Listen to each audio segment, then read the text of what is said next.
இந்த வரை அந்த நாளில் தமிழ் தேசிய எழுச்சி மாநாட்டை நடத்துவது என்று அறிவிப்பு செய்தோம். உடனே சில பேர் அந்த நாளை எப்படி திருமாவளவன் தேர்வு செய்யலாம் என்று விமர்சனம் செய்தார்கள். இன்னும் சில பேர் தமிழ் தேசியத்தை பற்றி பேசுவதற்கு புதிதாக ஒரு இயக்கம் கிளம்பி இருக்கிற போது திருமாவளவன் எப்படி பேசலாம் என்று சில பேர் விமர்சனம்.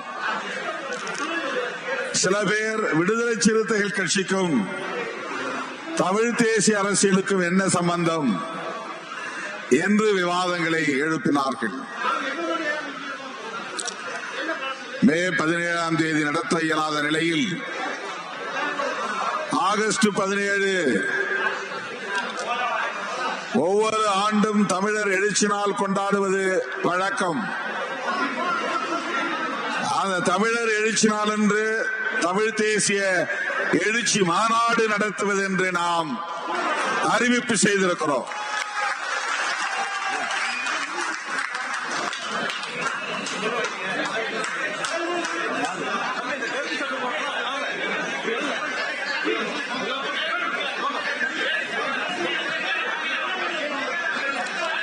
தோழர்களே,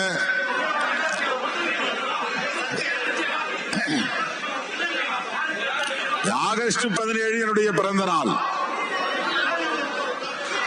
ஆனால் ஜூலை 10ஆம் தேதி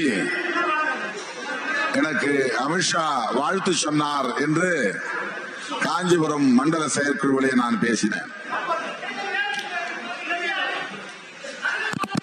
நாடாளுமன்ற உறுப்பினர்களுக்கு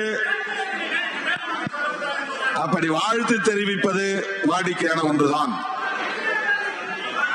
கடந்த காலங்களில் அவர் அழைத்தார் என்று நாம் சொல்லவில்லை. ஆனால் இந்த முறை அவர் அழைத்ததற்கு காரணம் நமக்கு தெரியாது. ரேண்டமா சில பேரை கூப்பிட்டபடி வாழ்த்து சொல்வது வழக்கமாக இருக்கலாம். பிரதமர் மோடியோ உள்துறை அமைச்சரோ அப்படி கூட்டணி கட்சியை சார்ந்தவர்களுக்கு அல்லது எதிர்கட்சிகளை சார்ந்தவர்களுக்கு அவ்வப்போது வாழ்த்து சொல்வது வழக்கமாக இருக்கலாம். போன முறை நம்முடைய கட்சி நாடாளுமன்ற உறுப்பினர் ரவிக்குமார் அவர்களுக்கு அவர் வாழ்த்து சொன்னார் என்று அறிய வந்தோம். ரவிக்குமார் அவர்களுக்கு வாழ்த்து சொன்னவர் திருமாவளவனுக்கும் வாழ்த்து சொல்ல வேண்டும் என்று விரும்பி இருக்கலாம். 10ஆம் தேதி என்னுடைய சர்டிபிகேட்ல எனக்கு பிறந்த நாள் ஜூலை 10. என்னுடைய சான்றிதழ் படி பார்த்தால் அப்ப கையை இப்படி பிடிக்க சொல்லிதானே டேட் பிக்ஸ் பண்ணுவாங்க ஸ்கூல்ல சேர்க்கும் போது. காதத்தோடு அப்படின்னு சொல்லிட்டு காதத்தோட்டுட்டா அவங்க ஒரு அட்மிஷன் போட்டுருவாங்க. ஆனா அதுக்கு பிறகு வீட்டுல ஜாதகம் எழுதுற பழக்கம் உண்டு கிராமங்கள்ல. எல்லாருக்கும் எழுதல, எனக்கு மட்டும் எழுதியிருக்காங்க. எங்க அப்பா எழுதியிருக்காரு. நமக்கெல்லாம் ஐயர் அப்படிங்கிற பிராமணர்கள் கிடையாது. ஐயர்னு சொல்லுவோம், ஆனா அவங்க பிராமணர்கள் கிடையாது. அவங்க வள்ளுவர் அப்படின்னு சொல்லுவாங்க, இல்லைன்னா வள்ளுவ பண்டாரம் சொல்லுவாங்க. அவங்க தான் எழுதுவாங்க. அந்த ஜாதகப்படி எழுதும்போது பஞ்சாங்கத்தை பார்த்து எப்போ எந்த தேதி அப்படிங்கறத கணக்குல குறிச்சு வச்சு எழுதுவாங்க. அதன்படி பார்த்தால் இங்கிலீஷுக்கு ஆகஸ்ட் 17 வருகிறது. சுபகிருது வருடம் ஆவணி மாதம் 1ஆம் தேதி பஞ்சாங்கத்துல. அது ஆங்கிலத்தில் பார்க்கிற போது ஆகஸ்ட் மாதம் 17ஆம் தேதி. எனக்கு பிறந்த நாள் கொண்டாடுற வழக்கம் இல்லை, விருப்பம் இல்லை. 2003க்கு பிறகு 4க்கு பிறகுதான் அந்த பிறந்த நாள் கொண்டாடுகிற வழக்கத்தை தோழர்கள் கடைபிடிக்க தொடங்கினார்கள். நானும் தவிர்க்க முயற்சித்தேன், முடியவில்லை. சரி, அதுவும் ஒரு உற்சாகத்தை கொடுக்கிற விழாவாக அமையட்டும் ஆனால் அது ஒரு கருத்தியல் சார்ந்த நிகழ்வாக அமையட்டும் என்று அதை பிறந்த நாள் என்று கொண்டாடாமல் தமிழர் எழுச்சி நாள் என்று பிரகடனம் செய்து தமிழ் தேசிய உணர்வை வளர்த்தெடுக்கும் நோக்கில், செழிப்புறச் செய்யும் நோக்கில் பிறந்த நாளை கூட தமிழர் எழுச்சி நாள் என்று அறிவித்து நடத்திக் கொண்டிருக்கிறோம்.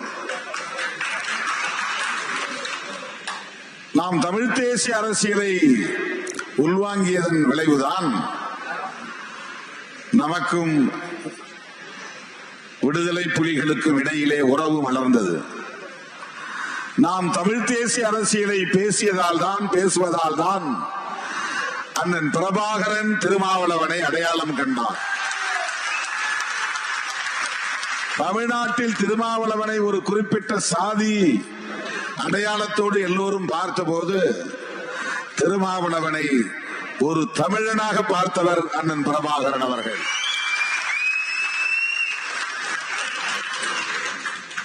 தலித் மக்களும் அல்லது தலித் இளைஞர்களும் அல்லது விடுதலை சிறுத்தைகளும் தொடக்க காலத்தில் எனக்கு என்ன அடைமொழி வைத்தார்கள் என்றால் சேரி புயல் என்றுதான் அடைமொழி வைத்தார்கள்.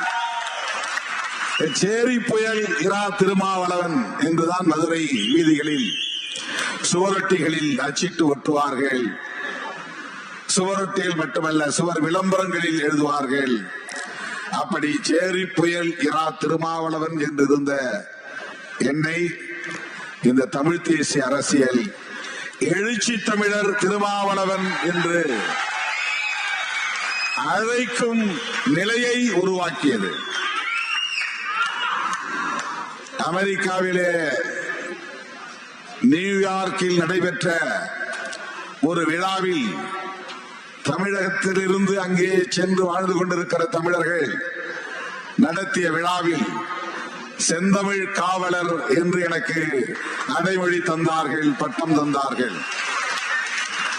சிங்கப்பூரிலே வாழும் தமிழர்கள் என்னை அழைத்து செம்மொழி செம்மல் என்கிற அடைமொழியை தந்து பாராட்டினார்கள். மலேசியாவில் வாழுகிற தமிழர்கள் என்னை அழைத்து உலக தமிழின தலைவர் என்ற அடைமொழியை தந்து பட்டத்தை தந்து பாராட்டினார்கள். அரபு நாடுகளில் வாழுகிற தமிழர்கள் என்னை அழைத்து எனக்கு தந்த பட்டம் தான் எழுச்சி தமிழர் என்கிற பட்டம். இதையெல்லாம் எதற்காக சொல்லுகிறேன் என்றால், சேரி புயல் திருமாவளவன் என்று அழைக்கப்பட்ட திருமாவளவன் செந்தமிழ் காவலர் என்றும் செம்மொழி செம்மல் என்றும் உலக தமிழின தலைவர் என்றும் எழுச்சி தமிழர் என்றும் அழைக்க பெறுவதற்கு எது காரணம் என்றால்,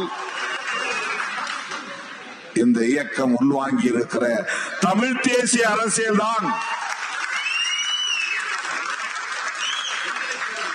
விடுதலை பேரொளி என்று கனேடிய தமிழர்கள் என்னை அழைத்து பாராட்டி பட்டம் தந்தார்கள்.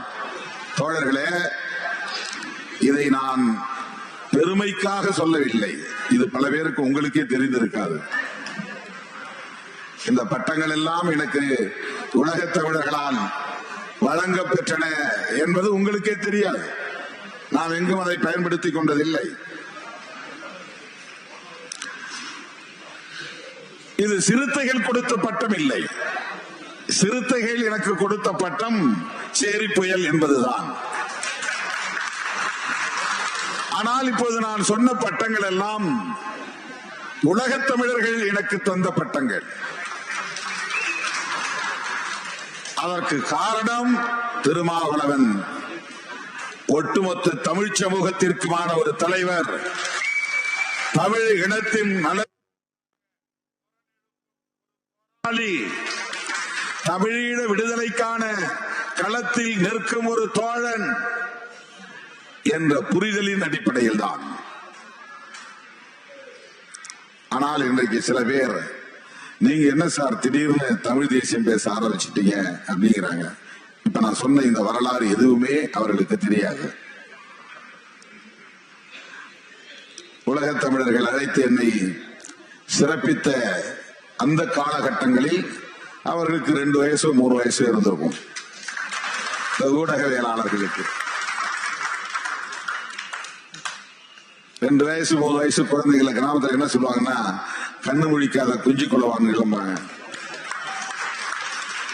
அந்த மாதிரி இருந்த தம்பிகள் இப்போது நம்மை பார்த்து விடுதலை சிறுத்தைகள் ஏன் தமிழ் தேசியத்தை பேசுகிறது என்ற கேள்வியை எழுப்புகிறார்கள். சாதியத்தை வேறறுப்போம், தமிழ் தேசியத்தை வென்றெடுப்போம். இது நான் எழுதிய முழக்கம். எப்போது எழுதினேன் என்று எனக்கு நினைவில்லை. எப்போதோ 20 ஆண்டுகள் 25 ஆண்டுகளுக்கு முன்னால் எழுதிய முழக்கம். பழைய துண்டறிக்கைகளை தேடி பார்த்தால் கிடைக்கும். சாதியத்தை வேறறுப்போம், அது சாதி ஒழிப்புக்கான அரசியல், புரட்சியாளர் அம்பேத்கரின் அரசியல். அதை வேறறுப்பதன் மூலம்தான் தமிழ் தேசியத்தை வென்றெடுக்க முடியும். சும்மா தமிழனே வா என்றால் வரமாட்டான். ஏன்னா சாதியை தடுக்கிறது. தமிழர்கள் ஒருங்கிணைய முடியுமா என்றால் முடியாது. தமிழன் தான் ஆள வேண்டும் என்பது மேலோட்டமாக பார்த்தால் சரி என்று தோன்றும். ஆனால் அவன் சாதி வெறி பிடித்த தமிழனாக இருந்தால் அவன் ஆளுவதை நாம் ஏற்றுக்கொள்ள முடியுமா? சனாதன நம்பிக்கை உள்ள தமிழனாக இருந்தால் அவருடைய ஆட்சியை நாம் ஏற்றுக்கொள்ள முடியுமா? சாதிய கட்டமைப்பு சரிதான், நியாயம்தான், இது கடவுளின் கட்டளைதான் என்று நம்புகிறவன் தமிழனாக இருந்து அவன் தமிழ்நாட்டை ஆளக்கூடியவனாக இருந்தால் அதை ஏற்றுக்கொள்ள முடியுமா? ஆகவே தமிழன் என்பது மட்டும் ஒரு அடையாளமாக இருக்க முடியாது. சாதியை ஒழிக்கிற முற்போக்கு சிந்தனை உள்ள ஒரு தமிழன் நமக்கு தேவை. சாதியற்ற தமிழ்நாடு, சாதியற்ற இந்தியா, இதுதான் விடுதலை சிறுத்தைகளின் கனவு. இதுதான் விடுதலை சிறுத்தைகள் பேசும் தேசியம். பிஜேபி காரங்களும் தேசியவாதம் பேசுறாங்க, காங்கிரஸ்காரர்களும் தேசியவாதம் பேசுகிறார்கள். நாமும் தேசியவாதம் பேசுகிறோம். தேசியவாதம் என்றால் நாம் அனைவரும் ஒரே தேசத்தை சார்ந்தவர்கள் என்கிற உணர்வை வளர்த்தெடுப்பது. அப்படின்னா இந்தியன் என்பது ஒரே தேசம். இந்தியன் இந்தியன் அதுதானே சரி. அப்புறம் அதுல தமிழன் என்று ஏன் சொல்ல வேண்டும்?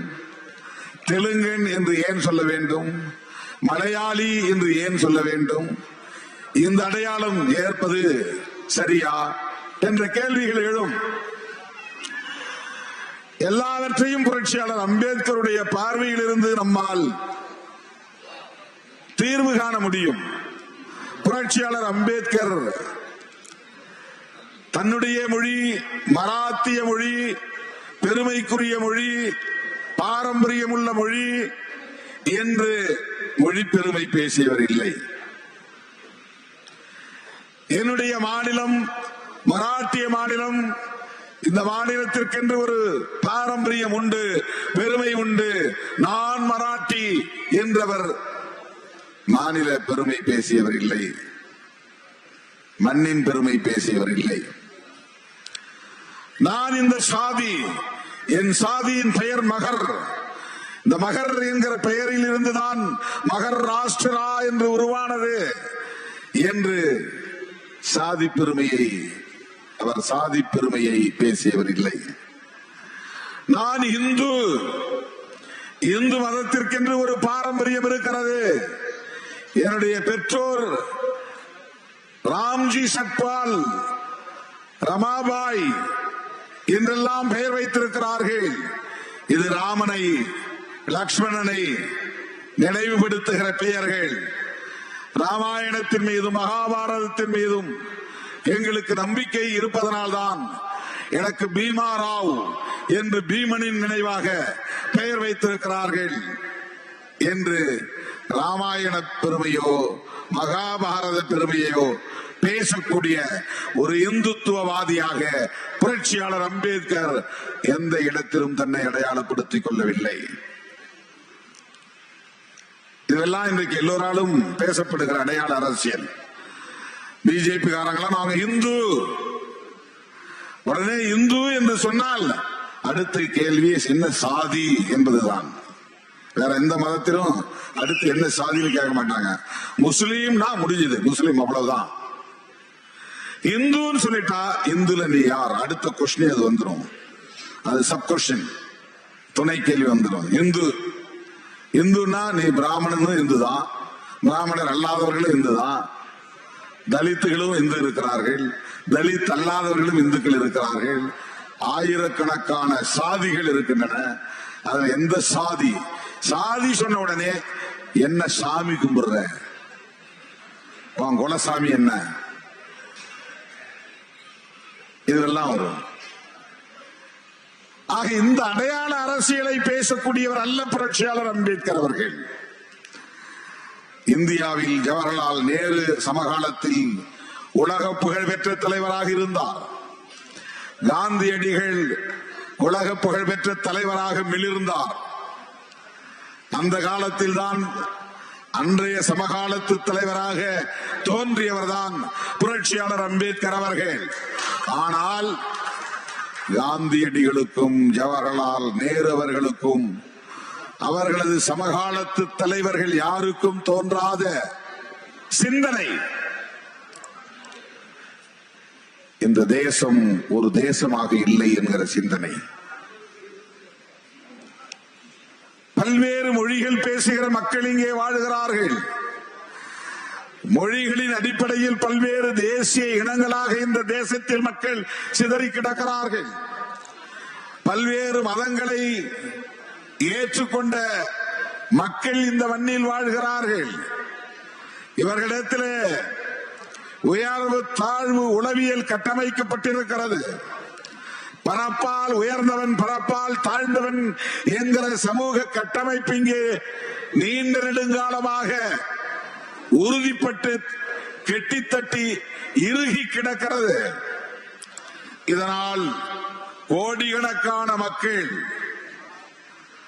இழிவுக்கும் சுரண்டலுக்கும் ஆளாக்கப்பட்டு வருகிறார்கள். அது தொடர்ந்து கொண்டே இருக்கிறது என்று கவலைப்பட்ட ஒரே தலைவர் புரட்சியாளர் அம்பேத்கர் அவர்கள்தான். இந்த கவலை காந்தியடிகளிடமோ ஜவஹர்லால் நேரு அவர்களிடமோ இல்லை. புரட்சியாளர் அம்பேத்கர் அவர்கள் இந்த பாகுபாடுகளை எல்லாம் களைந்து இவர்கள் அனைவரும் ஒரே தேசத்தை சார்ந்தவர்கள் என்கிற உணர்வை பெற்று சமத்துவத்தோடு சகோதரத்துவத்தோடு இவர்கள் வாழ வேண்டும், அப்படி ஒரு இந்தியா இங்கே உருவாக வேண்டும் என்று கவலைப்பட்டவர், சிந்தித்தவர், இரவு பகல் பாராமல் அதற்கென்று உழைத்தவர் ஒரே தலைவர் புரட்சியாளர் அம்பேத்கர் அவர்கள் மட்டும்தான். அதனால்தான் மிக இளம் வயதிலேயே அனிகிலேஷன் ஆஃப் காஸ்ட், சாதி அழித்தொழித்தல், சாதியை அழித்தொழிக்க வேண்டும் என்கிற சிந்தனை, இந்த சொல்லாடல் காந்தியடிகளின் நாவில் இருந்து வரவில்லை. புரட்சியாளர் அம்பேத்கர் தான் ஒரே தலைவர் தான். சமகாலத்தில் எத்தனையோ உலக புகழ்பெற்ற தலைவர்கள் தோன்றியிருந்தாலும் சாதி ஒழிக்கப்பட வேண்டும் என்கிற சிந்தனையை பெற்ற ஒரே தலைவர், பெற்றிருந்த தலைவர் புரட்சியாளர் அம்பேத்கர் அவர்கள். அதனால்தான் அவர் புரட்சியாளர் என்று நாம் அடைமொழியோடு அழைக்கிறோம். ஒரு மனிதனுடைய சிந்தனை இந்தியாவை ஒட்டுமொத்தமாக புரட்டி போட்டுக் கொண்டிருக்கிறது, புரட்டி போட்டுக் கொண்டிருக்கிறது, மாற்றி கொண்டிருக்கிறது. இந்தியாவில் இன்றைக்கு பேசப்படுகிற அரசியல், இயங்கிக் கொண்டிருக்கிற அரசியல், மாறிக்கொண்டிருக்கிற அரசியல் ஒரே ஒரு புள்ளியை மையமாக வைத்துதான். அந்த ஒற்றை புள்ளி புரட்சியாளர் அம்பேத்கர் என்கிற புள்ளி. ஆதரித்து பேசுவோர் ஒரு புறம், எதிர்த்து மறுத்து பேசுவோர் இன்னொரு புறம். மறுக்காமல் எதிர்க்காமல் ஆதரித்துக் கொண்டே எதிர்த்து செயல்படுகிறவர்கள் ஒரு புறம் இருக்கிறார்கள். அவர்கள்தான் RSS, சங் பரிவார், பிஜேபி. அவங்க அம்பேத்கரை எதிர்க்க மாட்டாங்க, விமர்சிக்க மாட்டாங்க, மறுக்க மாட்டாங்க. உங்களோட சேர்ந்து வந்து அம்பேத்கர் சிலைக்கு மாலை போடுவார்கள், அம்பேத்கர் ஜெயந்தி கொண்டாடுவார்கள், அம்பேத்கர் சிலையை தொட்டு வணங்குவார்கள், அவர் எழுதிய அரசமைப்பு சட்டத்தையும் தொட்டு வணங்குவார்கள். அவரை போல் ஒரு தலைவர் இல்லை என்றும் பாராட்டுவார்கள். ஆனால் அவருடைய அரசியலை முற்றாக காலி செய்யும் வேலையை செய்வார்கள். இதை எப்படி புரிந்து கொள்ள முடியும் என்றால், அம்பேத்கர் கண்ணாடி போட்டு பார்த்தால் தான் புரிந்து கொள்ள முடியும், அல்லது பெரியார் கண்ணாடி போட்டு பார்த்தால் தான் புரிந்து கொள்ள முடியும், அல்லது மார்க்சிய கண்ணாடி போட்டு பார்த்தால் தான் புரிந்து கொள்ள முடியும். மோடி கண்ணாடி போட்டு பார்த்தால் புரிந்து கொள்ள முடியாது, அமித்ஷா கண்ணாடி போட்டு பார்த்தால் புரிந்து கொள்ள முடியாது. தோழர்களே, நாம் அம்பேத்கரின் பிள்ளைகள் என்பதால் தான் RSS, பிஜேபி உள்ளிட்ட சங் பரிவார்களை அரசியல் ரீதியாக, கொள்கை ரீதியாக விமர்சிக்கிறோம். அவ்வளவுதான். தனிநபர் தாக்குதல்களை எப்போதும் நாம் நடத்தியதில்லை. அமித்ஷா அவர்களை பற்றியோ, மோடி அவர்களை பற்றியோ, அல்லது தமிழ்நாட்டில் இருக்கிற எந்த பிஜேபி தலைவர்களை பற்றியோ ஒரு நாளும் நாம் தனிநபர் தாக்குதல்களை, அவர்களை பற்றி இழிவான விமர்சனங்களை, வெறுப்பை உமிழ்ந்ததில்லை. யாரை பற்றியும் அப்படி பேச மாட்டோம். அது நம்முடைய வேலை இல்லை. திராவிட இயக்கங்களோடு நாம் நட்பு பாராட்டியதற்கும், சங் பரிவார்களோடு நாம் எதிர்ப்பை எடுத்துக்கொண்டதற்கும் ஒரே காரணம், நாங்கள் அம்பேத்கரின் பிள்ளைகள், அவ்வளவுதான். பெரியாரின் பிள்ளைகள், அவ்வளவுதான். அந்த அரசியலை உள்வாங்கி இருக்கிறோம், அவ்வளவுதான். வேறொன்றும் இல்லை. அம்பேத்கருடைய அரசியலில் மொழி வழி தேசிய அரசியலும் உள்ளடக்கம். மற்றவர்கள் பேசுகிற தமிழ் தேசியத்தில் பிற மொழி வெறுப்பு உண்டு. பிறமொழி பேசும் இனத்தை இழிவு செய்யும் அரசியல் உண்டு. வெளிப்படையாகவே நீ தமிழனா தெலுங்கனா என்று கேட்கிற அரசியல் உண்டு. நீ தமிழனா கன்னடனா என்று பேசுகிற அரசியல் உண்டு. பெரியாரே தமிழன் இல்லை என்று சொல்லுகிற அரசியல். பெரியாரே தமிழன் இல்லை என்று சொல்லுகிறவர்கள் அம்பேத்கரையும் தமிழன் இல்லை என்று தானே சொல்ல முடியும். மாமேதை மார்க்சை எப்படி தமிழனாக அவர்களால் ஏற்றுக்கொள்ள முடியும்? அங்கே வெறுப்பு அரசியல் இருக்கிறது. தமிழ் தேசியம் வெறுப்பை ஒருபோதும் உள்வாங்கியதில்லை. மேதகு பிரபாகரன் அவர்கள் பேசியதும் தமிழ் தேசியம்தான். அவர் சிங்கள இனத்திற்கு எதிராக வெறுப்பை உமிழவில்லை. சிங்களவர்களை பார்த்தால் அவர்கள் மீது தாக்குதல் நடத்த வேண்டும் என்ற நிலைப்பாட்டை அவர் எடுத்ததில்லை. சிங்கள பௌத்த பேரினவாதம் என்கிற ஒரு கான்செப்ட், ஒரு அரசியல், ஒரு ஆதிக்க கருத்தியல், ஒரு ஆதிக்க போக்கு, அதற்கு எதிராக உங்களோடு இணைந்து எங்களால் வாழ முடியாது, எங்களை இரண்டாம் தர மக்களாக நடத்துகிற போக்கு உங்களிடத்திலே இருக்கிறது. எனவே எங்களுக்கு காலம் காலமாக தனியாக ஆட்சி நிர்வாகம் இருந்திருக்கிறது. எங்களுக்கு என்று தாயகம் உண்டு, தேசியம் உண்டு, தன்னாட்சி உண்டு. எனவே எங்கள் மண்ணை நாங்கள் பிரித்து ஆள விரும்புகிறோம். தமிழ் ஈழம் வேண்டும். இது அவர் பேசிய தமிழ் தேசியம். எந்த இடத்திலும்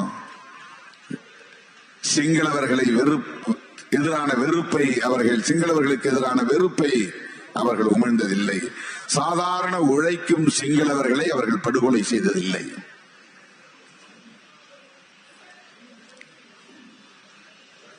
கூடிய அரசியல் இல்லை. நாம் தமிழ் தேசிய எழுச்சி மாநாட்டை நடத்துவதற்கு காரணமே பெரியாரையே தமிழன் இல்லை, இது பெரியார் மண் இல்லை, பெரியாரே மண் என்று பேசுகிற திரிபுவாத அரசியல் இங்கே தலை தூக்கிய நிலையில் தமிழ் தேசியம் எங்கோ போய்கொண்டிருக்கிறது. இது ஒரு வெறுப்பு அரசியலாக மாறிக்கொண்டிருக்கிறது. எப்படி இந்துத்துவ தேசியத்தை உயர்த்தி பிடிப்பதற்காக சங் பரிவார்கள் முஸ்லிம் வெறுப்பு அரசியலையும் கிறிஸ்தவ வெறுப்பு அரசியலையும் இங்கே வலுப்படுத்திக் கொண்டிருக்கிறார்களோ, ஏன்னா இந்துவா திரளணும்னா முஸ்லிம்களுக்கு எதிராக வெறுப்பை பரப்ப வேண்டிய தேவை ஒரு உத்தியாக மாறியது. கிறிஸ்தவர்களுக்கு எதிரான வெறுப்பை உமிழக்கூடிய நிலை. கிறிஸ்தவனை கண்டா அவன் மதமாற்றம் செய்யறான்னு அடிக்கணும், பாஸ்டரை கண்டா அடிக்கணும், பைபிளை கொளுத்தணும்.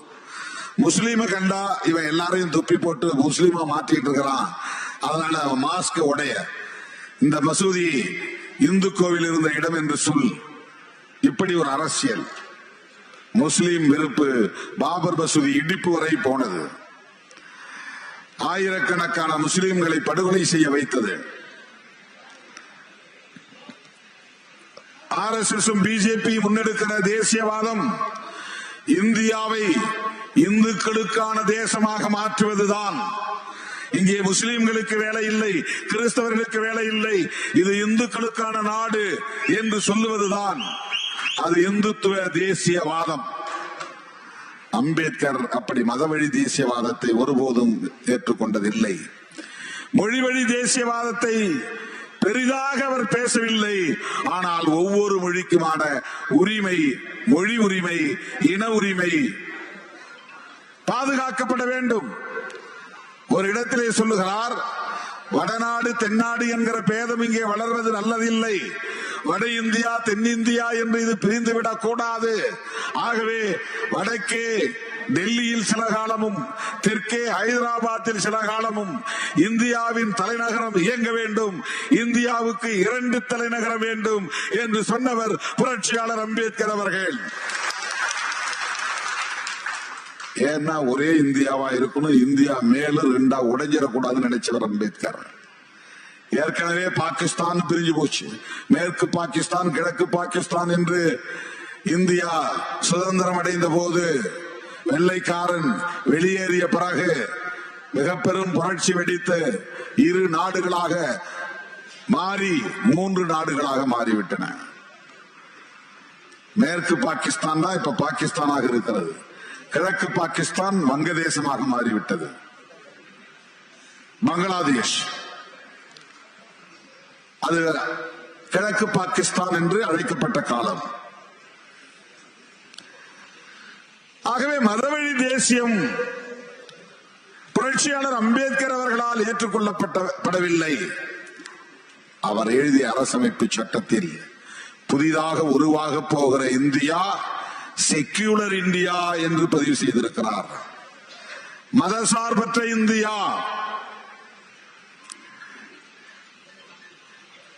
இதை இந்து நாடு என்றோ அல்லது வேறு பெயரில் கிறிஸ்தவ நாடு என்றோ அல்லது இஸ்லாமிய நாடு என்றோ எந்த காலத்திலும் இது அழைக்கப்படக்கூடாது என்கிற தொலைநோக்கு பார்வையோடு புரட்சியாளர் அம்பேத்கர் அவர்கள் மதசார்பற்ற இந்தியா என்று இந்த இந்தியாவை உருவாக்க விரும்பினார்.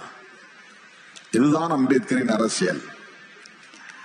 ஆக மதவழி தேசியத்தை பேசுகிற RSS சங் பரிவார் அமைப்புகளுக்கு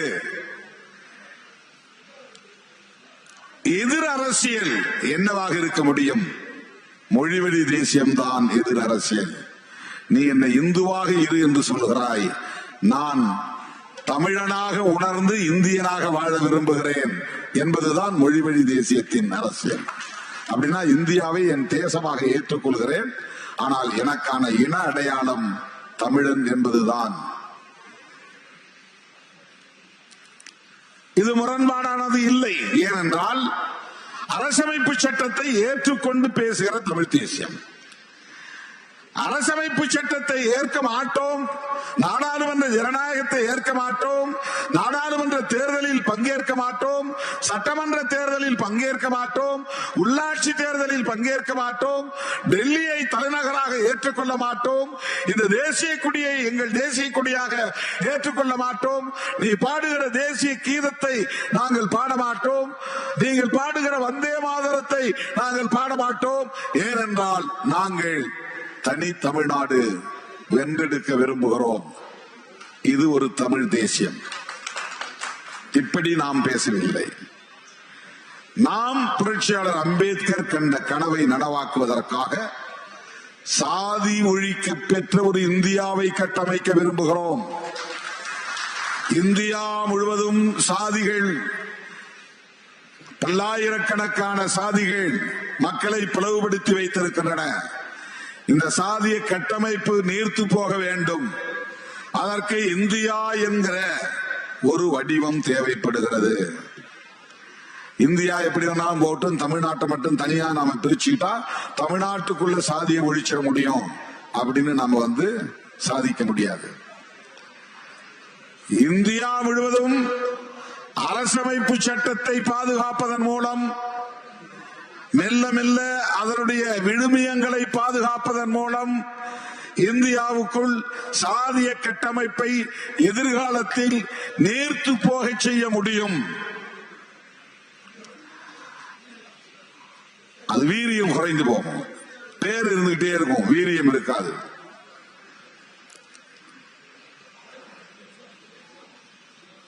நேர்த்து போகும்.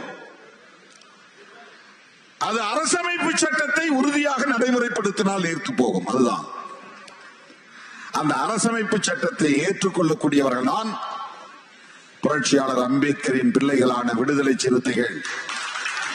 எனவே மொழி வழி தேசியம் ஒவ்வொரு மாநிலத்திலும், மலையாள தேசியம், தெலுங்கு தேசியம், கன்னட தேசியம், மராத்தி தேசியம், ஹிந்தி தேசியம், தமிழ் தேசியம் என்று மொழிவழி தேசியம் வளர்ச்சி பெற வேண்டும், வலுப்பெற வேண்டும். இந்த தேசிய இனங்களுக்கு இடையிலே ஒரு ஐக்கியம் உருவாக வேண்டும், ஒற்றுமை உருவாக வேண்டும். இந்த தேசிய இனங்கள் அனைத்தும் சேர்ந்து சமத்துவ இந்தியாவை வென்றெடுக்க வேண்டும். அம்பேத்கர் கண்ட கனவை நனவாக்க வேண்டும். இந்த புரிதலில் தான் நாம் பேசும் தமிழ் தேசியம் இருக்கிறது. இந்த அரசியலில் வெறுப்புக்கு இடமில்லை, சாதி ஒழிப்புக்குத்தான் இடம் உண்டு. இந்த அரசியலில் மொழி உரிமையும் இன உரிமையும் உள்ளடக்கமாக கொண்ட மாநில சுயாட்சி வேண்டும். பெடரலிசம் கான்ஸ்டிடியூஷன்ல இருக்கு. கூட்டாட்சி தத்துவம். டெல்லியில் இருக்கிற அரசாங்கமே முழு அதிகாரம் பெற்ற ஒரு அரசாக இருந்துவிடக் கூடாது. ஒவ்வொரு மாநில அரசுக்கும் முழுமையான சுதந்திரம் வேண்டும், அதிகாரம் வேண்டும்.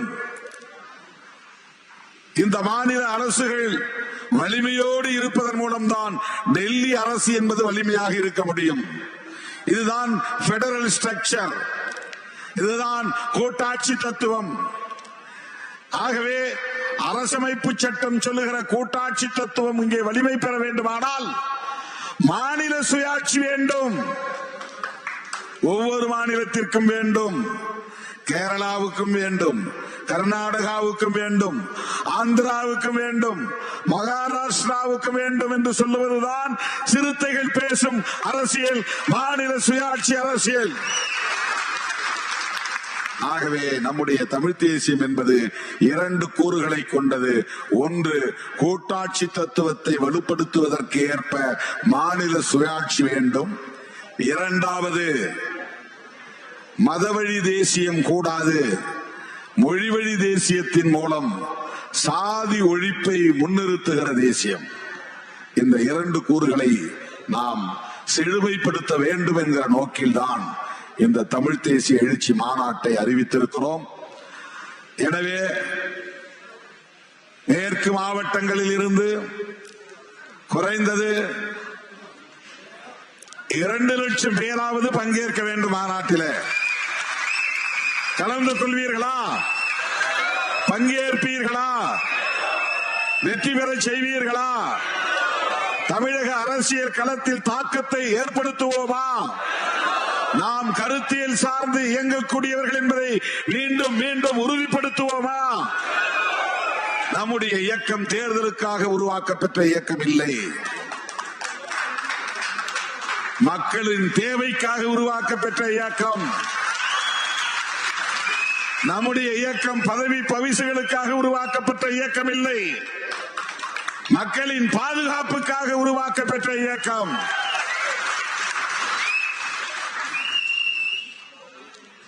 எலெக்ஷன் வரும் போகும், நாம நீண்ட தூரம் போயிட்டு இருக்கோம், வழியில தேர்தல் வருது, அவ்வளவுதான். அதை ஃபேஸ் பண்றோம். அது 4, 8, 10, 12 அது பிரச்சனை கிடையாது. இது எம்எல்ஏ எம்பி பதவியா, அமைச்சர் பதவியா, அது பிரச்சனை இல்லை. இருக்கும், இல்லாமலும் போகும், வரும், வராமலும் போகும், வெற்றி பெறுவோம், வெற்றி பெறாமலும் போகும். ஆனால் நாம் உள்வாங்கிக் கொண்ட அரசியலின் வீரியம் ஒருபோதும் குறைந்துவிடக் கூடாது. நம்முடைய வீறு கொண்ட நடை ஒருபோதும் தளர்ந்து விடக் கூடாது. நம்முடைய களம் ஒருபோதும் நீர்த்து போகக்கூடாது. நம்முடைய அரசியல் மற்றவரிடமிருந்து முற்றிலும் மாறுபட்ட அரசியல். நாம் பேசும் அரசியலை மற்றவர்களால் பேச முடியாது. நாம் ஆடும் களத்தை மற்றவர்களால் கட்டமைக்க முடியாது. ஆகவே தேர்தலை ஒட்டி நிகழ்கிற எந்த சலசலப்புகளை பற்றியும் நாம் கவலைப்படக்கூடாது. எழுதுறவன் எழுதட்டும், பேசுறவன் பேசட்டும், அவனுக்கு அதுல ஒரு மகிழ்ச்சினா மகிழ்ச்சி அடைந்து விட்டு போகட்டும், நமக்கு அது பற்றி கவலை இல்லை. அதை நாம் பொருள்படுத்த தேவையில்லை. நம்முடைய கடமை மக்களை அமைப்பாக்குவதும் அரசியல் படுத்துவதும் தான். என் உயிரின் உயிரான விடுதலை சிறுத்தைகளே, ஆகஸ்ட் 17 உங்களை உளுந்தூர் பேட்டையில் நான் சந்திக்க விரும்புகிறேன். மேற்கு மாவட்டங்களில் இருந்து, எல்லா தொகுதிகளில் இருந்தும் நூற்றுக்கணக்கான வண்டிகள் உளுந்தூர் பேட்டைக்கு வந்து சேர வேண்டும் என்று வேண்டுகோள் விடுத்து, அனைவரும் அமைதியாகவும் பாதுகாப்பாகவும் வீடு திரும்ப வேண்டும். அதே நேரத்தில் பாராளுமன்ற தொகுதி வாரியாக வந்து நிதி வழங்க வேண்டும் என்று கேட்டு முடிக்கிறேன். நன்றி, வணக்கம். தொகுதி வாரியாக தலைவர் எழுச்சி தமிழகத்தில் நிதி வழங்க வேண்டும். ஒவ்வொரு தொகுதியாக, அதாவது நீலகிரி நாடாளுமன்றம், கோவை நாடாளுமன்றம், பொள்ளாச்சி நாடாளுமன்றம், மே 17, 18 ஆகிய 2 தினங்களில் நமது இயக்கத்தின் சார்பில் ஈழத்தில் பொதுமக்கள் படுகொலை செய்யப்பட்டதை நினைவுகூர்ந்து அவர்களின் ஈகத்தை போற்றும் வகையில் வீர வணக்கம் செலுத்துவதை நிகழ்வாக ஒருங்கிணைப்பது வாடிக்கையான ஒன்று. இந்த முறை அந்த நாளில் தமிழ் தேசிய எழுச்சி மாநாட்டை நடத்துவது என்று அறிவிப்பு செய்தோம். உடனே சில பேர் அந்த நாளை எப்படி திருமாவளவன் தேர்வு செய்யலாம் என்று விமர்சனம் செய்தார்கள். இன்னும் சில பேர் தமிழ் தேசியத்தை பற்றி பேசுவதற்கு புதிதாக ஒரு இயக்கம் கிளம்பி இருக்கிற போது திருமாவளவன் எப்படி பேசலாம் என்று சில பேர் விமர்சனம். சில பேர் விடுதலை சிறுத்தைகள் கட்சிக்கும் தமிழ் தேசிய அரசியலுக்கும் என்ன சம்பந்தம் என்று விவாதங்களை எழுப்பினார்கள். மே 17ஆம் தேதி நடத்த இயலாத நிலையில் ஆகஸ்ட் 17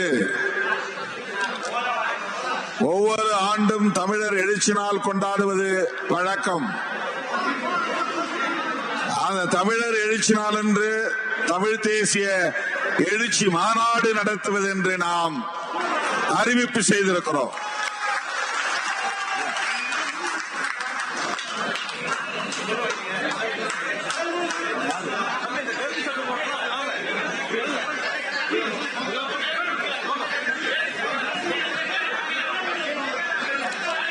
தோழர்களே,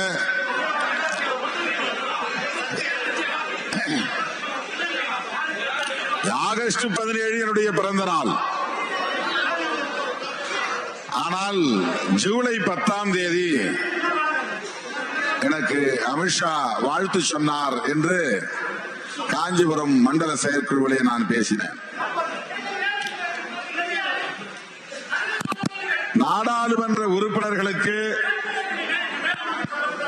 அப்படி வாழ்த்து தெரிவிப்பது வாடிக்கையான ஒன்றுதான்.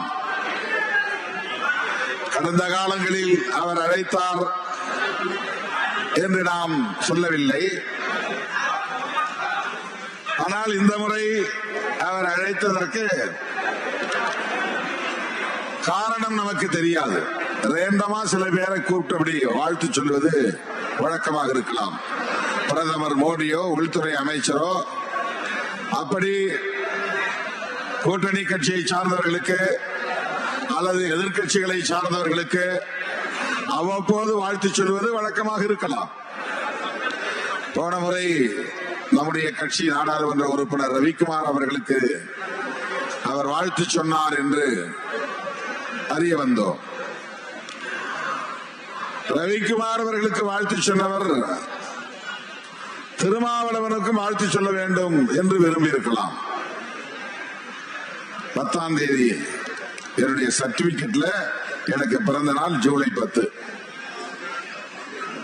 என்னுடைய சான்றிதழ் படி பார்த்தால் அப்ப கையை இப்படி பிடிக்க சொல்லிதானே டேட் பிக்ஸ் பண்ணுவாங்க ஸ்கூல்ல சேர்க்கும் போது. காதத்தோடு அப்படின்னு சொல்லிட்டு காதத்தோட்டுட்டா அவங்க ஒரு அட்மிஷன் போட்டுருவாங்க. ஆனா அதுக்கு பிறகு வீட்டுல ஜாதகம் எழுதுற பழக்கம் உண்டு கிராமங்கள்ல. எல்லாருக்கும் எழுதல, எனக்கு மட்டும் எழுதியிருக்காங்க. எங்க அப்பா எழுதியிருக்காரு. நமக்கெல்லாம் ஐயர் அப்படிங்கிற பிராமணர்கள் கிடையாது. ஐயர்னு சொல்லுவோம், ஆனா அவங்க பிராமணர்கள் கிடையாது. அவங்க வள்ளுவர் அப்படின்னு சொல்லுவாங்க, இல்லைன்னா வள்ளுவ பண்டாரம் சொல்லுவாங்க. அவங்க தான் எழுதுவாங்க. அந்த ஜாதகப்படி எழுதும்போது பஞ்சாங்கத்தை பார்த்து எப்போ எந்த தேதி அப்படிங்கறத கணக்குல குறிச்சு வச்சு எழுதுவாங்க. அதன்படி பார்த்தால் இங்கிலீஷுக்கு ஆகஸ்ட் 17 வருகிறது. சுபகிருது வருடம் ஆவணி மாதம் 1ஆம் தேதி பஞ்சாங்கத்துல. அது ஆங்கிலத்தில் பார்க்கிற போது ஆகஸ்ட் மாதம் 17ஆம் தேதி. எனக்கு பிறந்த நாள் கொண்டாடுற வழக்கம் இல்லை, விருப்பம் இல்லை. 2003க்கு பிறகு 4க்கு பிறகுதான் அந்த பிறந்த நாள் கொண்டாடுகிற வழக்கத்தை தோழர்கள் கடைபிடிக்க தொடங்கினார்கள். நானும் தவிர்க்க முயற்சித்தேன், முடியவில்லை. சரி, அதுவும் ஒரு உற்சாகத்தை கொடுக்கிற விழாவாக அமையட்டும். ஆனால் அது ஒரு கருத்தியல் சார்ந்த நிகழ்வாக அமையட்டும் என்று அதை பிறந்த நாள் என்று கொண்டாடாமல் தமிழர் எழுச்சி நாள் என்று பிரகடனம் செய்து தமிழ் தேசிய உணர்வை வளர்த்தெடுக்கும் நோக்கில், செழிப்புறச் செய்யும் நோக்கில் பிறந்த நாளை கூட தமிழர் எழுச்சி நாள் என்று அறிவித்து நடத்திக் கொண்டிருக்கிறோம். நாம் தமிழ் தேசிய அரசியலை உள்வாங்கியதன் விளைவுதான் நமக்கும் விடுதலை புலிகளுக்கும் இடையிலே உறவு மலர்ந்தது. நாம் தமிழ் தேசிய அரசியலை பேசுவதால் தான் அண்ணன் பிரபாகரன் திருமாவளவனை அடையாளம் கண்டார். தமிழ்நாட்டில் திருமாவளவனை ஒரு குறிப்பிட்ட சாதி அடையாளத்தோடு எல்லோரும் பார்த்தபோது திருமாவளவனை ஒரு தமிழனாக பார்த்தவர் அண்ணன் பிரபாகரன் அவர்கள்.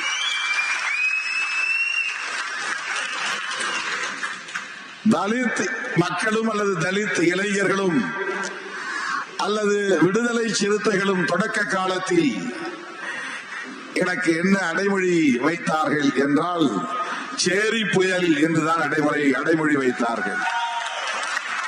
சேரி புயல் இரா திருமாவளவன் என்றுதான் மதுரை வீதிகளில் சுவரொட்டிகளில் அச்சிட்டு ஒட்டுவார்கள்.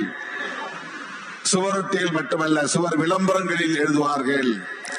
அப்படி சேரி புயல் இரா திருமாவளவன் என்று இருந்த என்னை இந்த தமிழ் தேசிய அரசியல் எழுச்சி தமிழர் திருமாவளவன் என்று அழைக்கும் நிலையை உருவாக்கியது. அமெரிக்காவிலே நியூயார்க்கில் நடைபெற்ற ஒரு விழாவில் தமிழகத்திலிருந்து அங்கே சென்று வாழ்ந்து கொண்டிருக்கிற தமிழர்கள் நடத்திய விழாவில் செந்தமிழ் காவலர் என்று எனக்கு அடைமொழி தந்தார்கள், பட்டம் தந்தார்கள். சிங்கப்பூரிலே வாழும் தமிழர்கள் என்னை அழைத்து செம்மொழி செம்மல் என்கிற அடைமொழியை தந்து பாராட்டினார்கள். மலேசியாவில் வாழுகிற தமிழர்கள் என்னை அழைத்து உலக தமிழின தலைவர் என்ற அடைமொழியை தந்து பட்டத்தை தந்து பாராட்டினார்கள். அரபு நாடுகளில் வாழுகிற தமிழர்கள் என்னை அழைத்து எனக்கு தந்த பட்டம் தான் எழுச்சி தமிழர் என்கிற பட்டம். இதையெல்லாம் எதற்காக சொல்லுகிறேன் என்றால், சேரி புயல் திருமாவளவன் என்று அழைக்கப்பட்ட திருமாவளவன் செந்தமிழ் காவலர் என்றும் செம்மொழி செம்மல் என்றும் உலக தமிழின தலைவர் என்றும் எழுச்சி தமிழர் என்றும் அழைக்க பெறுவதற்கு எது காரணம் என்றால், இந்த இயக்கம் உள்வாங்கி இருக்கிற தமிழ் தேசிய அரசியல் தான். விடுதலை பேரொளி என்று கனடிய தமிழர்கள் என்னை அழைத்து பாராட்டி பட்டம் தந்தார்கள். தோழர்களே, இதை நான் பெருமைக்காக சொல்லவில்லை. இது பல பேருக்கு உங்களுக்கே தெரிந்திருக்காது. இந்த பட்டங்கள் எல்லாம் எனக்கு உலகத் தமிழர்களால் வழங்க பெற்றன என்பது உங்களுக்கே தெரியாது. நாம் எங்கும் அதை பயன்படுத்திக் கொண்டதில்லை. இது சிறுத்தைகள் கொடுத்த பட்டம் இல்லை. சிறுத்தைகள் எனக்கு கொடுத்த பட்டம் சேரி புயல் என்பதுதான். ஆனால் இப்போது நான் சொன்ன பட்டங்கள் எல்லாம் உலகத் தமிழர்கள் எனக்கு தந்த பட்டங்கள். அதற்கு காரணம் திருமாவளவன் ஒட்டுமொத்த தமிழ் சமூகத்திற்குமான ஒரு தலைவர், தமிழ் இனத்தின் நல தமிழீழ விடுதலைக்கான களத்தில் நிற்கும் ஒரு தோழன் என்ற புரிதலின் அடிப்படையில் தான்.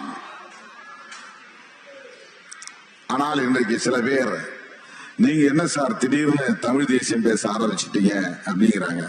இப்ப நான் சொன்ன இந்த வரலாறு எதுவுமே அவர்களுக்கு தெரியாது. உலகத் தமிழர்கள் அழைத்து என்னை சிறப்பித்த அந்த காலகட்டங்களில் அவர்களுக்கு 2 வயசோ 3 வயசோ இருந்திருக்கும். ஊடகவியலாளர்களுக்கு 2 வயசு 3 வயசு குழந்தைகளை கிராமத்தில் என்ன சொல்லுவாங்கன்னா, கண்ணு முழிக்காத குஞ்சு கொள்ளவான்னு கிளம்பாங்க. அந்த மாதிரி இருந்த தம்பிகள் இப்போது நம்மை பார்த்து விடுதலை சிறுத்தைகள் ஏன் தமிழ் தேசியத்தை பேசுகிறது என்ற கேள்வியை எழுப்புகிறார்கள். சாதியத்தை வேறறுப்போம், தமிழ் தேசியத்தை வென்றெடுப்போம். இது நான் எழுதிய முழக்கம்.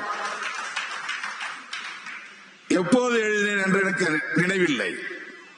எப்போதோ 20 ஆண்டுகள் 25 ஆண்டுகளுக்கு முன்னால் எழுதிய முழக்கம். பழைய துண்டறிக்கைகளை தேடி பார்த்தால் கிடைக்கும்.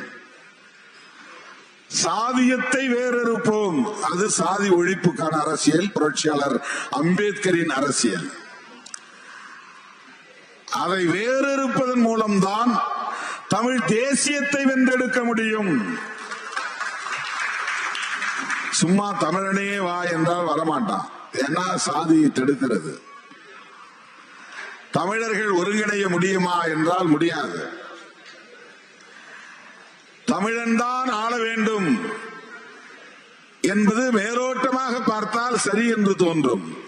ஆனால் அவன்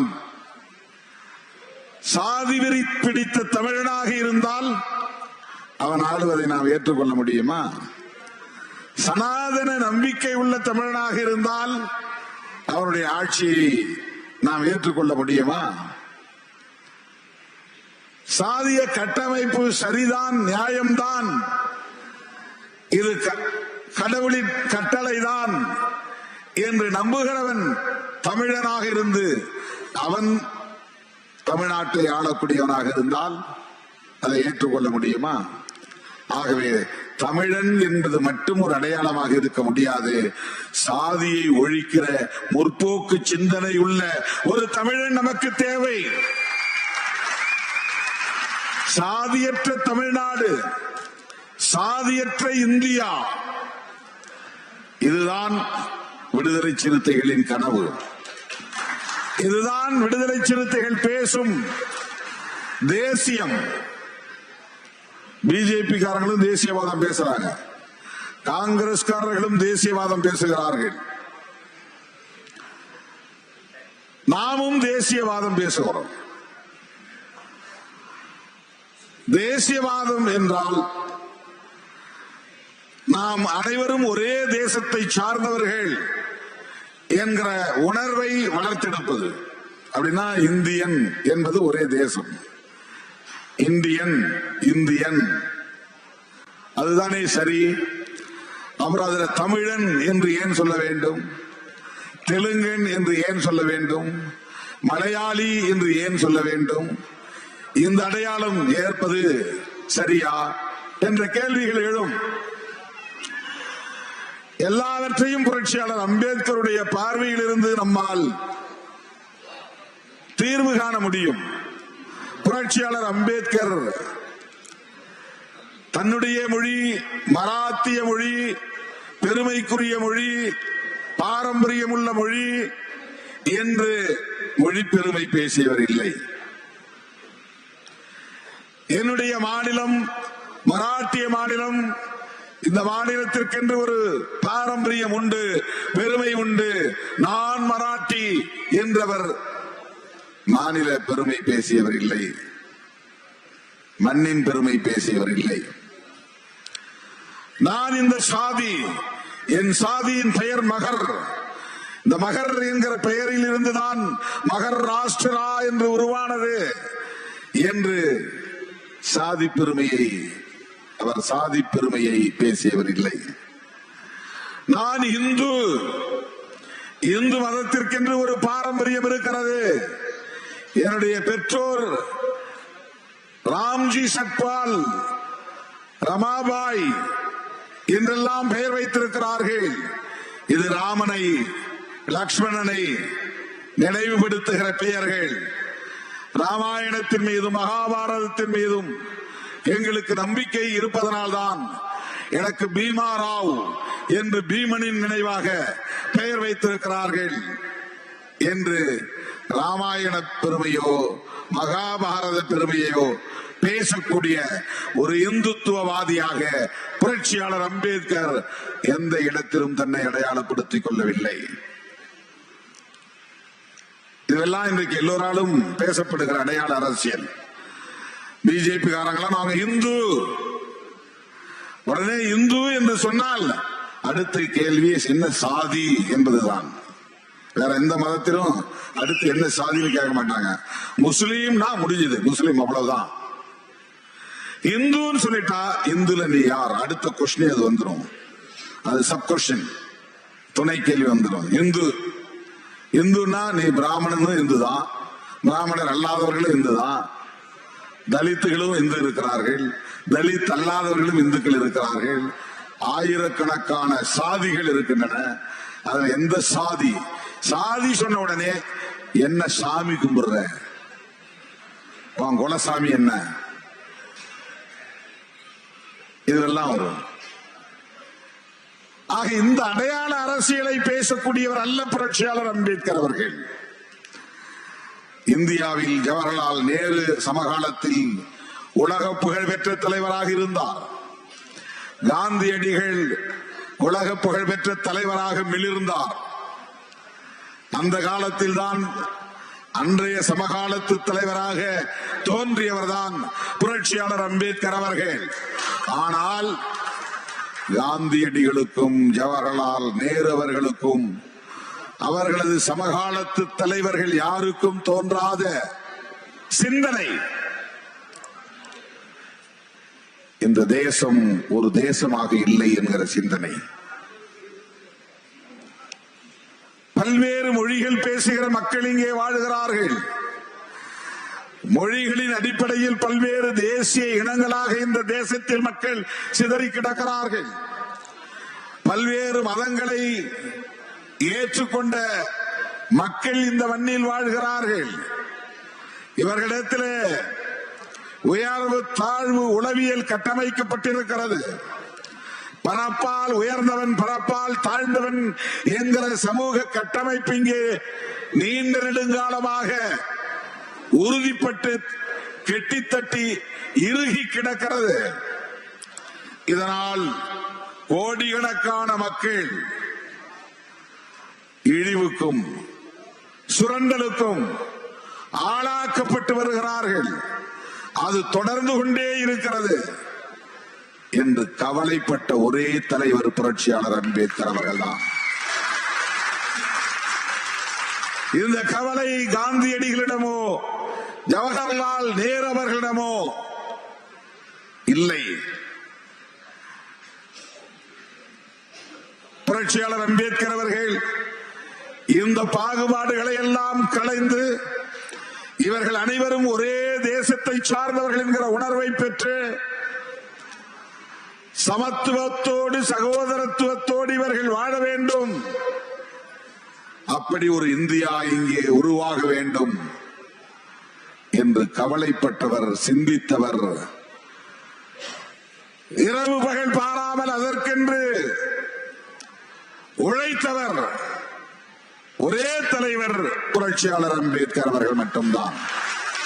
அதனால்தான் மிக இளம் வயதிலேயே அனிகிலேஷன் ஆஃப் காஸ்ட், சாதி அழித்தொழித்தல், சாதியை அழித்தொழிக்க வேண்டும் என்கிற சிந்தனை, இந்த சொல்லாடல் காந்தியடிகளின் நாவில் இருந்து வரவில்லை. புரட்சியாளர் அம்பேத்கர் தான் ஒரே தலைவர் தான். சமகாலத்தில் எத்தனையோ உலக புகழ்பெற்ற தலைவர்கள் தோன்றியிருந்தாலும் சாதி ஒழிக்கப்பட வேண்டும் என்கிற சிந்தனையை பெற்ற ஒரே தலைவர், பெற்றிருந்த தலைவர் புரட்சியாளர் அம்பேத்கர் அவர்கள். அதனால்தான் அவர் புரட்சியாளர் என்று நாம் அடைமொழியோடு அழைக்கிறோம். ஒரு மனிதனுடைய சிந்தனை இந்தியாவை ஒட்டுமொத்தமாக புரட்டி போட்டுக் கொண்டிருக்கிறது, புரட்டி போட்டுக் கொண்டிருக்கிறது, மாற்றிக் கொண்டிருக்கிறது.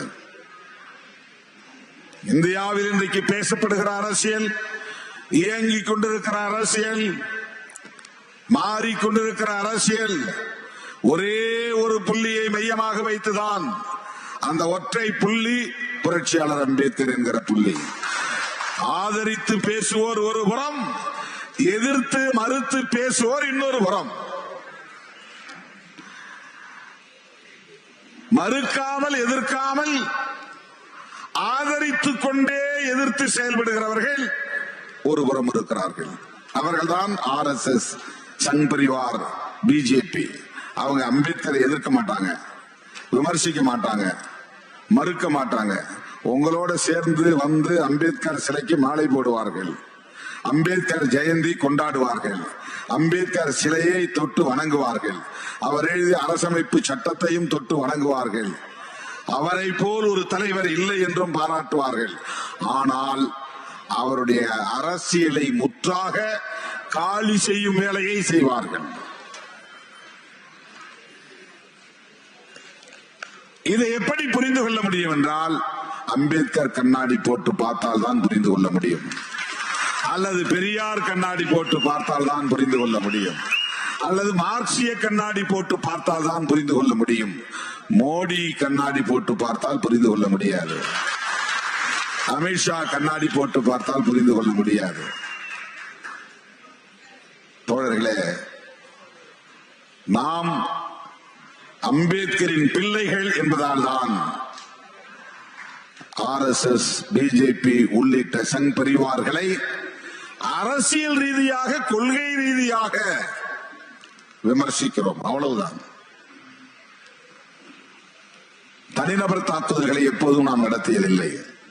அமித்ஷா அவர்களை பற்றியோ, மோடி அவர்களை பற்றியோ, அல்லது தமிழ்நாட்டில் இருக்கிற எந்த பிஜேபி தலைவர்களை பற்றியோ ஒரு நாளும் நாம் தனிநபர் தாக்குதல்களை, அவர்களை பற்றி இழிவான விமர்சனங்களை, வெறுப்பை உமிழ்ந்ததில்லை. யாரை பற்றியும் அப்படி பேச மாட்டோம். அது நம்முடைய வேலை இல்லை. திராவிட இயக்கங்களோடு நாம் நட்பு பாராட்டியதற்கும், சங் பரிவார்களோடு நாம் எதிர்ப்பை எடுத்துக்கொண்டதற்கும் ஒரே காரணம், நாங்கள் அம்பேத்கரின் பிள்ளைகள், அவ்வளவுதான். பெரியாரின் பிள்ளைகள், அவ்வளவுதான். அந்த அரசியலை உள்வாங்கி இருக்கிறோம், அவ்வளவுதான். வேறொன்றும் இல்லை. அம்பேத்கருடைய அரசியலில் மொழி வழி தேசிய அரசியலும் உள்ளடக்கம். மற்றவர்கள் பேசுகிற தமிழ் தேசியத்தில் பிற மொழி வெறுப்பு உண்டு. பிறமொழி பேசும் இனத்தை இழிவு செய்யும் அரசியல் உண்டு.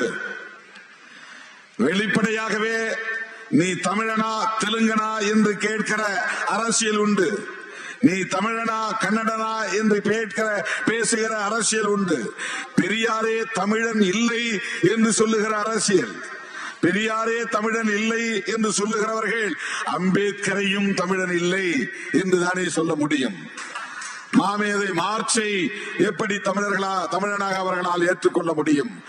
அங்கே வெறுப்பு அரசியல் இருக்கிறது. தமிழ் தேசியம் வெறுப்பை ஒருபோதும் உள்வாங்கியதில்லை. மேதகு பிரபாகரன் அவர்கள் பேசியதும் தமிழ் தேசியம்தான். அவர் சிங்கள இனத்திற்கு எதிராக வெறுப்பை உமிழவில்லை. சிங்களவர்களை பார்த்தால் அவர்கள் மீது தாக்குதல் நடத்த வேண்டும் என்ற நிலைப்பாட்டை அவர் எடுத்ததில்லை. சிங்கள பௌத்த பேரினவாதம் என்கிற ஒரு கான்செப்ட், ஒரு அரசியல், ஒரு ஆதிக்க கருத்தியல், ஒரு ஆதிக்க போக்கு, அதற்கு எதிராக உங்களோடு இணைந்து எங்களால் வாழ முடியாது, எங்களை இரண்டாம் தர மக்களாக நடத்துகிற போக்கு உங்களிடத்திலே இருக்கிறது. எனவே எங்களுக்கு காலம் காலமாக தனியாக ஆட்சி நிர்வாகம் இருந்திருக்கிறது. எங்களுக்கு என்று தாயகம் உண்டு, தேசியம் உண்டு, தன்னாட்சி உண்டு.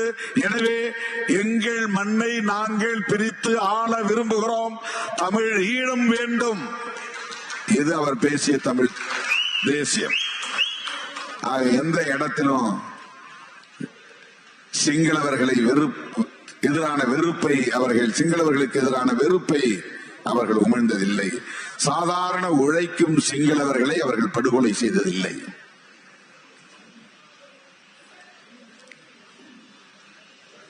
கூடிய அரசியல் இல்லை. நாம் தமிழ் தேசிய எழுச்சி மாநாட்டை நடத்துவதற்கு காரணமே பெரியாரையே தமிழன் இல்லை, இது பெரியார் மண் இல்லை, பெரியாரே மண் என்று பேசுகிற திரிபுவாத அரசியல் இங்கே தலை தூக்கிய நிலையில் தமிழ் தேசியம் எங்கோ போய்கொண்டிருக்கிறது. இது ஒரு வெறுப்பு அரசியலாக மாறிக்கொண்டிருக்கிறது. எப்படி இந்துத்துவ தேசியத்தை உயர்த்தி பிடிப்பதற்காக சங் பரிவார்கள் முஸ்லிம் வெறுப்பு அரசியலையும் கிறிஸ்தவ வெறுப்பு அரசியலையும் இங்கே வலுப்படுத்திக் கொண்டிருக்கிறார்களோ, ஏன்னா இந்துவா திரளணும்னா முஸ்லிம்களுக்கு எதிராக வெறுப்பை பரப்ப வேண்டிய தேவை ஒரு உத்தியாக மாறியது. கிறிஸ்தவர்களுக்கு எதிரான வெறுப்பை உமிழக்கூடிய நிலை. கிறிஸ்தவரை கண்டா அவன் மதமாற்றம் செய்யறான்னு அடிக்கணும், பாஸ்டரை கண்டா அடிக்கணும், பைபிளை கொளுத்தணும். முஸ்லீமை கண்டா இவன் எல்லாரையும் துப்பி போட்டு முஸ்லீமா மாற்றிட்டு இருக்கிறான், அதனால அவன் மாஸ்க் உடைய, இந்த மசூதி இந்து கோவில் இருந்த இடம் என்று சொல். இப்படி ஒரு அரசியல். முஸ்லிம் வெறுப்பு பாபர் மசூதி இடிப்பு வரை போனது. ஆயிரக்கணக்கான முஸ்லிம்களை படுகொலை செய்ய வைத்தது. RSS பிஜேபி முன்னெடுக்கிற தேசியவாதம் இந்தியாவை இந்துக்களுக்கான தேசமாக மாற்றுவதுதான். இங்கே முஸ்லிம்களுக்கு வேலை இல்லை, கிறிஸ்தவர்களுக்கு வேலை இல்லை, இது இந்துக்களுக்கான நாடு என்று சொல்லுவதுதான். அது இந்துத்துவ தேசியவாதம். அம்பேத்கர் அப்படி மதவழி தேசியவாதத்தை ஒருபோதும் ஏற்றுக்கொண்டதில்லை. மொழிவழி தேசியவாதத்தை பெரிதாக அவர் பேசவில்லை. ஆனால் ஒவ்வொரு மொழிக்குமான உரிமை, மொழி உரிமை, இன உரிமை பாதுகாக்கப்பட வேண்டும். ஒரு இடத்திலே சொல்லுகிறார், வடநாடு தென்னாடு என்கிற பேதம் இங்கே வளர்வது நல்லதில்லை. வட இந்தியா தென்னிந்தியா என்று இது பிரிந்துவிடக் கூடாது. ஆகவே வடக்கே டெல்லியில் சில காலமும் தெற்கே ஹைதராபாத்தில் சில காலமும் இந்தியாவின் தலைநகரம் இயங்க வேண்டும். இந்தியாவுக்கு 2 தலைநகரம் வேண்டும் என்று சொன்னவர் புரட்சியாளர் அம்பேத்கர் அவர்கள். ஏன்னா ஒரே இந்தியாவா இருக்கணும், இந்தியா மேலும் 2ஆ உடைஞ்சிடக்கூடாதுன்னு நினைச்சவர் அம்பேத்கர். ஏற்கனவே பாகிஸ்தான் பிரிஞ்சு போச்சு. மேற்கு பாகிஸ்தான், கிழக்கு பாகிஸ்தான் என்று இந்தியா சுதந்திரம் அடைந்த போது வெள்ளைக்காரன் வெளியேறிய பிறகு மிக பெரும் புரட்சி வெடித்து 2 நாடுகளாக மாறி 3 நாடுகளாக மாறிவிட்டன. மேற்கு பாகிஸ்தான் தான் இப்ப பாகிஸ்தானாக இருக்கிறது. கிழக்கு பாகிஸ்தான் வங்கதேசமாக மாறிவிட்டது. பங்களாதேஷ் அது கிழக்கு பாகிஸ்தான் என்று அழைக்கப்பட்ட காலம். ஆகவே மதவழி தேசியம் புரட்சியாளர் அம்பேத்கர் அவர்களால் ஏற்றுக்கொள்ளப்படவில்லை. அவர் எழுதிய அரசமைப்பு சட்டத்தில் புதிதாக உருவாக போகிற இந்தியா செக்யூலர் இந்தியா என்று பதிவு செய்திருக்கிறார். மதசார்பற்ற இந்தியா.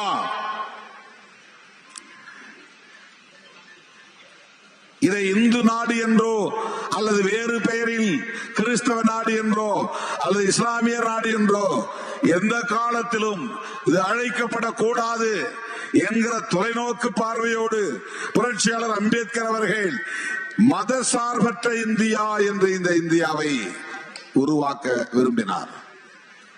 இதுதான் அம்பேத்கரின் அரசியல். ஆக மதவழி தேசியத்தை பேசுகிற RSS சங் பரிவார் அமைப்புகளுக்கு எதிர் அரசியல் என்னவாக இருக்க முடியும்? மொழிவழி தேசியம்தான் எதிர் அரசியல். நீ என்னை இந்துவாக இரு என்று சொல்லுகிறாய், நான் தமிழனாக உணர்ந்து இந்தியனாக வாழ விரும்புகிறேன் என்பதுதான் மொழிவழி தேசியத்தின் அரசியல். அப்படின்னா இந்தியாவை என் தேசமாக ஏற்றுக்கொள்கிறேன், ஆனால் எனக்கான இன அடையாளம் தமிழன் என்பதுதான். இது முரண்பாடானது இல்லை. ஏனென்றால் அரசமைப்பு சட்டத்தை ஏற்றுக்கொண்டு பேசுகிற தமிழ் தேசியம். அரசமைப்பு சட்டத்தை ஏற்க மாட்டோம், நாடாளுமன்ற ஜனநாயகத்தை ஏற்க மாட்டோம், நாடாளுமன்ற தேர்தலில் பங்கேற்க மாட்டோம், சட்டமன்ற தேர்தலில் பங்கேற்க மாட்டோம், உள்ளாட்சி தேர்தலில் பங்கேற்க மாட்டோம், டெல்லியை தலைநகராக ஏற்றுக்கொள்ள மாட்டோம், இந்த தேசிய கொடியை எங்கள் தேசிய கொடியாக ஏற்றுக்கொள்ள மாட்டோம், நீ பாடுகிற தேசிய கீதத்தை நாங்கள் பாட மாட்டோம், நீங்கள் பாடுகிற வந்தே மாதரத்தை நாங்கள் பாட மாட்டோம். ஏனென்றால் நாங்கள் தனி தமிழ்நாடு வென்றெடுக்க விரும்புகிறோம். இது ஒரு தமிழ் தேசியம். இப்படி நாம் பேசவில்லை. நாம் புரட்சியாளர் அம்பேத்கர் கண்ட கனவை நனவாக்குவதற்காக சாதி ஒழிக்க பெற்ற ஒரு இந்தியாவை கட்டமைக்க விரும்புகிறோம். இந்தியா முழுவதும் சாதிகள், பல்லாயிரக்கணக்கான சாதிகள் மக்களை பிளவுபடுத்தி வைத்திருக்கின்றன. இந்த சாதிய கட்டமைப்பு நீர்த்து போக வேண்டும். அதற்கு இந்தியா என்கிற ஒரு வடிவம் தேவைப்படுகிறது. இந்தியா எப்படி வேணாலும் போட்டும், தமிழ்நாட்டை மட்டும் தனியா நாம பிரிச்சுக்கிட்டா தமிழ்நாட்டுக்குள்ள சாதியை ஒழிச்சிட முடியும் அப்படின்னு நாம சாதிக்க முடியாது. இந்தியா முழுவதும் அரசமைப்பு சட்டத்தை பாதுகாப்பதன் மூலம் மெல்ல மெல்ல அதனுடைய விழுமியங்களை பாதுகாப்பதன் மூலம் இந்தியாவுக்குள் சாதிய கட்டமைப்பை எதிர்காலத்தில் நேர்த்து போக செய்ய முடியும். அது வீரியம் குறைந்து போகும். பேர் இருந்துகிட்டே இருக்கும், வீரியம் இருக்காது.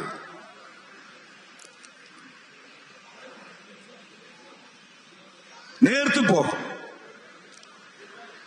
அது அரசமைப்பு சட்டத்தை உறுதியாக நடைமுறைப்படுத்தினால் நேர்த்து போகும். அதுதான் அந்த அரசமைப்பு சட்டத்தை ஏற்றுக்கொள்ளக்கூடியவர்கள் தான் புரட்சியாளர் அம்பேத்கரின் பிள்ளைகளான விடுதலை சிறுத்தைகள். எனவே மொழி வழி தேசியம் ஒவ்வொரு மாநிலத்திலும் மலையாள தேசியம், தெலுங்கு தேசியம், கன்னட தேசியம், மராத்தி தேசியம், ஹிந்தி தேசியம், தமிழ் தேசியம் என்று மொழிவழி தேசியம் வளர்ச்சி பெற வேண்டும், வலுப்பெற வேண்டும். இந்த தேசிய இனங்களுக்கு இடையிலே ஒரு ஐக்கியம் உருவாக வேண்டும், ஒற்றுமை உருவாக வேண்டும். இந்த தேசிய இனங்கள் அனைத்தும் சேர்ந்து சமத்துவ இந்தியாவை வென்றெடுக்க வேண்டும். அம்பேத்கர் கண்ட கனவை நனவாக்க வேண்டும். இந்த புரிதலில் தான் நாம் பேசும் தமிழ் தேசியம் இருக்கிறது. இந்த அரசியலில் வெறுப்புக்கு இடமில்லை, சாதி ஒழிப்புக்குத்தான் இடம் உண்டு. இந்த அரசியலில் மொழி உரிமையும் இன உரிமையும் உள்ளடக்கமாக கொண்ட மாநில சுயாட்சி வேண்டும். பெடரலிசம் கான்ஸ்டிடியூஷன்ல இருக்கு. கூட்டாட்சி தத்துவம். டெல்லியில் இருக்கிற அரசாங்கமே முழு அதிகாரம் பெற்ற ஒரு அரசாக இருந்துவிடக் கூடாது. ஒவ்வொரு மாநில அரசுக்கும் முழுமையான சுதந்திரம் வேண்டும், அதிகாரம் வேண்டும். இந்த மாநில அரசுகள் வலிமையோடு இருப்பதன் மூலம்தான் டெல்லி அரசு என்பது வலிமையாக இருக்க முடியும். இதுதான் பெடரல் ஸ்ட்ரக்சர், இதுதான் கூட்டாட்சி தத்துவம். ஆகவே அரசமைப்பு சட்டம் சொல்லுகிற கூட்டாட்சி தத்துவம் இங்கே வலிமை பெற வேண்டுமானால் மாநில சுயாட்சி வேண்டும். ஒவ்வொரு மாநிலத்திற்கும் வேண்டும். கேரளாவுக்கும் வேண்டும், கர்நாடகாவுக்கும் வேண்டும், ஆந்திராவுக்கும் வேண்டும், மகாராஷ்டிராவுக்கும் வேண்டும் என்று சொல்லுவதுதான் சிறுத்தைகள் பேசும் அரசியல், மாநில சுயாட்சி அரசியல். ஆகவே நம்முடைய தமிழ் தேசியம் என்பது இரண்டு கூறுகளை கொண்டது. ஒன்று, கூட்டாட்சி தத்துவத்தை வலுப்படுத்துவதற்கு ஏற்ப மாநில சுயாட்சி வேண்டும். இரண்டாவது, மதவழி தேசியம் கூடாது, மொழிவழி தேசியத்தின் மூலம் சாதி ஒழிப்பை முன்னிறுத்துகிற தேசியம். இந்த இரண்டு கூறுகளை நாம் செழுமைப்படுத்த வேண்டும் என்கிற நோக்கில்தான் இந்த தமிழ் தேசிய எழுச்சி மாநாட்டை அறிவித்திருக்கிறோம். எனவே மேற்கு மாவட்டங்களில் இருந்து குறைந்தது 2 லட்சம் பேராவது பங்கேற்க வேண்டும். மாநாட்டில் கலந்து கொள்வீர்களா? பங்கேற்பீர்களா? வெற்றி பெற செய்வீர்களா? தமிழக அரசியல் களத்தில் தாக்கத்தை ஏற்படுத்துவோமா? நாம் கருத்தியல் சார்ந்து இயங்கக்கூடியவர்கள் என்பதை மீண்டும் மீண்டும் உறுதிப்படுத்துவோமா? நம்முடைய இயக்கம் தேர்தலுக்காக உருவாக்கப்பட்ட இயக்கம் இல்லை, மக்களின் தேவைக்காக உருவாக்கப்பட்ட இயக்கம். நம்முடைய இயக்கம் பதவி பவிசுகளுக்காக உருவாக்கப்பட்ட இயக்கம் இல்லை, மக்களின் பாதுகாப்புக்காக உருவாக்கப்பட்ட இயக்கம்.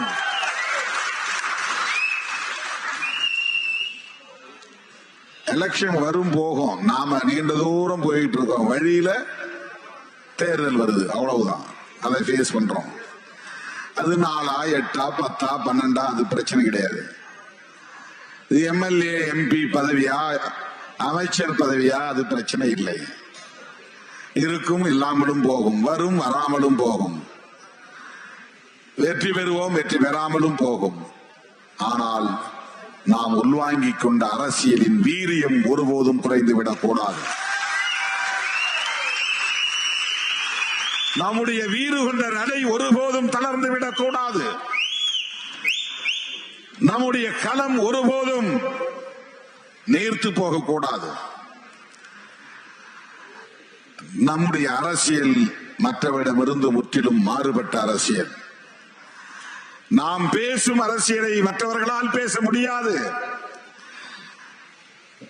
நாம் ஆடும் களத்தை மற்றவர்களால் கட்டமைக்க முடியாது. ஆகவே தேர்தலை ஒட்டி நிகழ்கிற எந்த சலசலப்புகளை பற்றியும் நாம் கவலைப்படக்கூடாது. எழுதுறவன் எழுதட்டும், பேசுறவன் பேசட்டும். அவனுக்கு அதுல ஒரு மகிழ்ச்சினா மகிழ்ச்சி அடைந்து விட்டு போகட்டும். நமக்கு அது பற்றி கவலை இல்லை.